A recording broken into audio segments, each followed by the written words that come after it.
Hello বন্ধুরা, good morning সবাইকে। নতুন একটা সকালে নতুন একটা ভিডিওতে তোমাদের সকলকে স্বাগত জানাই। আর আজকে হচ্ছে রবিবার, আর এখন বাজে 5টা।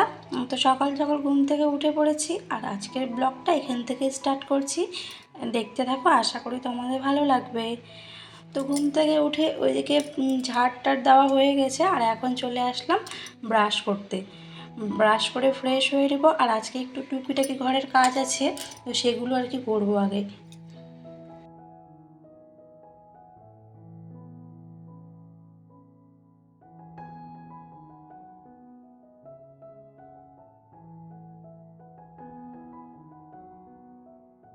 আজকে আমার ঘরটা একটু পরিষ্কার করব, মানে ঝুল ঝাড়বো, যেহেতু রবিবার আছে। আর হচ্ছে এক সপ্তাহের মতো হয়ে যাচ্ছে ঘরে ঝুল ঝাড়া হয় না আর কি, ঘরটা সেরকমভাবে ডিপ ক্লিন করা হয় না। আর এদিকে সকালবেলা 6টার ট্রেনে আমার মা ওরা চলে আসছে, মা আর ভাই। তো তাই ভাবলাম আজকে একটু করিয়ে নিই, যেহেতু মা আছে, মাম্মামকে ধরবে, এদিকে আমার কাজ করতে অনেকটাই সুবিধা হবে। তাই এই যে দেখো, একটু হচ্ছে ছাতু গুলে নিলাম, অল্প চিনি, অল্প লবণ, আর একটু হচ্ছে লেবু দিয়ে দিলাম। আর এদিকে মা আর ভাইয়ের জন্য অল্প করে চা বসিয়ে দিয়েছি। ভাই তো খায় না, তো মার জন্য আর কি চা বসিয়ে দিলাম। তো এদিকে দেখো, চা আর বিস্কিট মাকে দিয়ে দিলাম। আর এখন চলে আসলাম এই যে ঘরে একটু ঝুলগুলো ঝেড়ে নেব। সেরকম ঝুল হয়নি আর কি, হালকা হালকা আর কি নোংরা আছে, তো ওগুলো একটু ঝেড়ে নেব।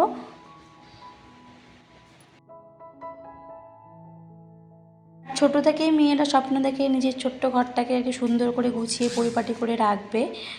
সব মেয়েদেরই ইচ্ছা থাকে নিজের ঘরটাতে অনেক রকমের জিনিস দিয়ে ভরে দেবে আর কি, সুন্দর করে সাজানো গোছানো একটা ঘর থাকবে।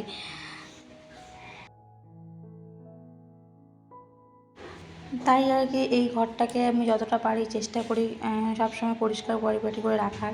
সেরকম হয়তো আমার কাছে দামি ফার্নিচার বা দামি কোনো কিছুই নেই, বাট যেটা আছে আমি সেটা নিয়েই খুশি থাকার চেষ্টা করি। ভগবান যদি চায় আর তোমাদের ভালোবাসা যদি থাকে, তাহলে অবশ্যই একদিন এই ঘরটাকেও মনের মতো করে সাজিয়ে নিতে পারবো। তো ওইদিকে দেখো, ফ্যানটাও একটু নোংরা হয়ে গেছিলো, সেটাও একটু মুছে নিলাম। আর এখন এই যে আলনাটা মুছে নেব। আলনাটা প্রায় 1 মাস হয়ে গেল মোছা হয় না আর কি, উপরে উপরে মোছা হয়, তো এরকমভাবে কোনো মানে মোছা একটু কমই হয়। তাই ভাবলাম একটু মুছে নিই আজকে। আর কাজগুলো যখন করছি, তো ঘরটা যখন পরিষ্কারই করছি, তো পুরোটাই একটু পরিষ্কার করে নিই।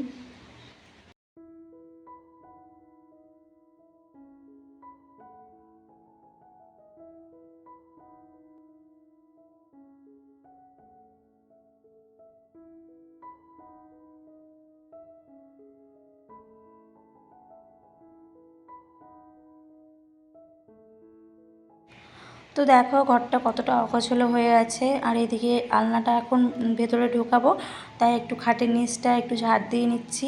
সেরকমভাবে না খাটের নিচটা না ঝাড় দেওয়া যায় না, তাও যতটা হাত পাই আর কি একটু ঝাড় দিয়ে নিয়ে। আর এদিকে হচ্ছে নোংরাগুলো একটু ঝেড়ে নিচ্ছি। কয়েকটা বই ছিঁড়ে ফেলেছিলো বুঝকি, তো সেগুলোই টুকরো টুকরো হয়ে গেছিলো। আর এদিকে মাম্মামও আমাকে অনেকটাই হেল্প করছিল আর কি, এটা ওটা এনে দিচ্ছিলো। আর আজকের ক্যামেরাম্যান আমার ভাই, ওই আমার ক্যামেরাটা ধরে দিচ্ছিলো আর কি। প্রতিদিন তো আমাকে একা একাই কোনোভাবে ম্যানেজ করতে হয়, বাট আজকে ও এসেছে, তো ওই আমাকে সমস্তটা ভিডিওটা করে দিয়েছে। অবশ্যই জানাবে কেমন লাগলো তোমাদের ভিডিওটা। আর এই যে এখন আলনাটা মুছে নিয়ে এখন কাপড়গুলো সুন্দর করে গুছিয়ে ভাঁজ করে রেখে দেবো।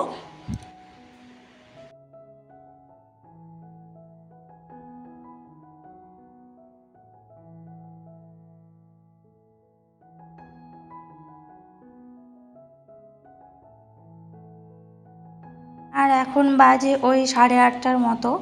যেহেতু সকাল সকাল উঠে গেছি, তাই আর কি কাজগুলো করতে সেরকমভাবে অসুবিধা হচ্ছিল না, কারণ রোদ গরমটা একটু একটু কম ছিল। আর যত বেলা বাড়বে হচ্ছে আগুনের তাপের মতো রোদটাও বেড়ে যাবে, গরমটাও বেড়ে যাবে। সেই জন্যই সকাল সকালে উঠে পড়েছিলাম আমি আজকে। আজকে ভেবেই নিয়েছিলাম, মানে কালকে রাতেই ভেবে নিয়েছিলাম যে আজকে রবিবার আছে, আজকে ঘরটা একদম পরিষ্কার করে নেবো আর কি।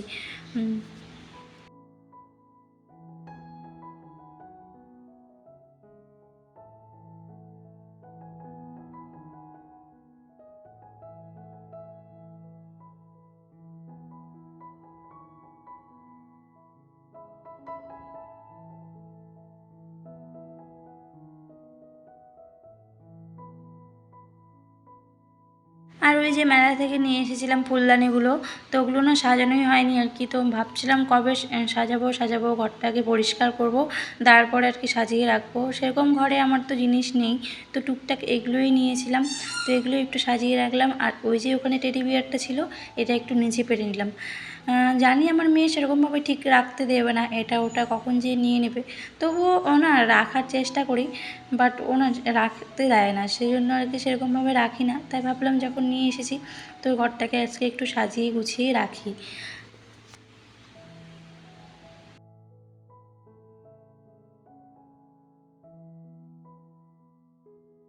আর এখানে একটা নতুন বিছনার চাদর হচ্ছে পেতে নিলাম। এটা হচ্ছে নিয়ে এসেছিলো তোমাদের দাদা ভাই। কালারটা এত ভাল লাগে আমার, সেরকমভাবে পাড়া হয় না আর কি, ওই লোকজন আসলে তো পাড়া হয়। আর যেহেতু আজকে মা এসেছে, ভাই এসেছে, তাই ভাবলাম পেরে দিই আর কি বিছনার মধ্যে। আমরা বাড়িতে থাকলে তো রাফ ইউজ করা চাদরই পারি, আর লোকজন যখন আসে তখনই পাড়া হয় আর কি, এরকম ভালো টাইপের চাদরগুলো। এই চাদরটা আমার বেশ ভালো লাগে, কালারটা তো এত ভালো লাগে।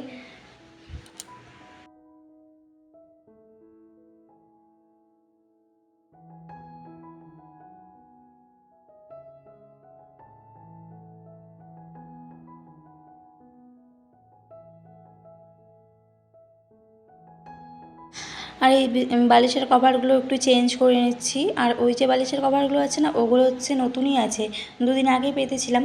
তো ওগুলোর উপরেই আর কি কভার লাগিয়ে দিলাম আর কি, তাহলে আর কি বালিশটা ভালোও থাকবে আর কি। তো সেই জন্য দুটোতেই লাগিয়ে দিলাম। আর এখন ঘরটাকে ঝাড় দিয়ে নিচ্ছি। এদিকে আমার ঘর গোছানো কমপ্লিট হয়ে গেছে, আর এখন ঘরটাকে সুন্দর করে ঝাড় দিয়ে নেব। আর ঘরের মধ্যে না সবসময় এত পরিমাণে আমার চুল উঠছে, গোটা ঘর খালি চুল চুল হয়ে যায়। দুবার তিনবার করে ঝাড় দিই, তবুও যে এত চুল কোথার থেকে আসে বুঝতেই পারি না।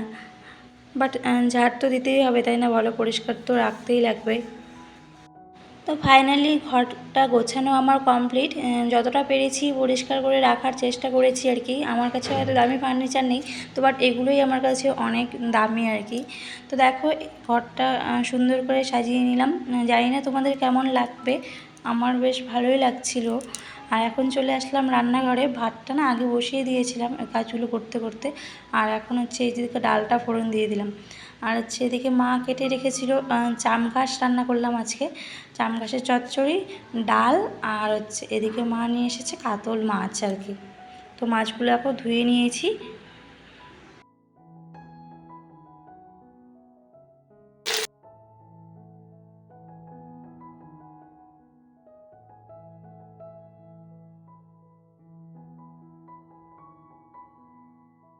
এখানে মাছগুলো আমি অল্প অল্প করে ভেজে নিচ্ছি, মানে দুইবারে মাছগুলো ভাজতে হবে আমাকে, একবারে ভাজা যাবে না। গুলো ভাজাও হয়ে গেল, আর এদিকে মশলা কষানোও হয়ে গেল, আর এদিকে দেখো মাছের ঝোলও আমাদের রেডি হয়ে গেছে। আর এখন সবাইকে খাবার সার্ভ করব। তো আজকের মতো ভিডিওটি এখানে শেষ করছি। ভালো লাগলে অবশ্যই লাইক, কমেন্ট অ্যান্ড শেয়ার করো, আর চ্যানেলটি সাবস্ক্রাইব করে দিও।